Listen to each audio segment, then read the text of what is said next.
Akhirnya ada apa dengan tahun baru? Apakah kita harus merayakannya? Apakah kita harus bahagia dengan datangnya tahun baru? Akhirnya mungkin tahun ini kita belum maksimal. Kita masih sering meninggalkan sholat.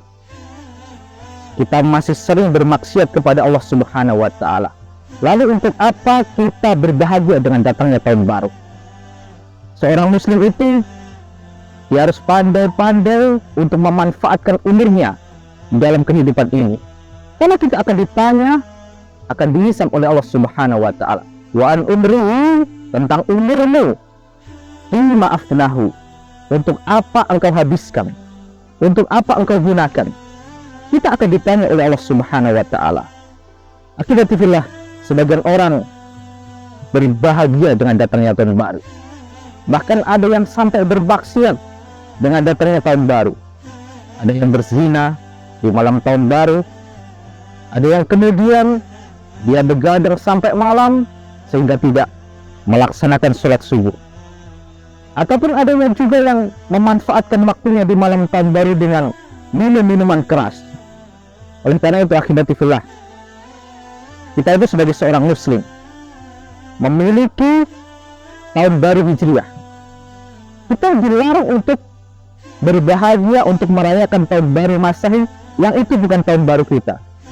Oleh karena itu sadarilah akan umur kita, akan usia kita, yang pada hakikatnya tahun baru itu sebenarnya usia kita berkurang, dan kita akan segera kembali kepada Allah Subhanahu wa Ta'ala.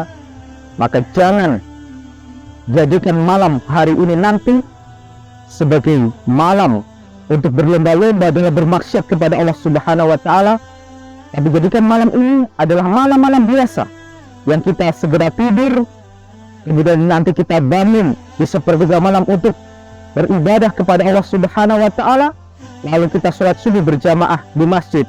Dan itulah identitas kita sebagai seorang muslim, memiliki prinsip tidak mengukir kepada budaya orang-orang non-muslim, yaitu Nasrani dan Yahudi. Barakallahu fikum. Semoga kita bisa memanfaatkan waktu-waktu kita dengan kebaikan, dan semoga kita dapat berjumpa kepada Allah Subhanahu wa Ta'ala dengan keadaan siap, dengan penuh amal salih, dan diampuni dosa-dosa kita oleh Allah Subhanahu wa Ta'ala.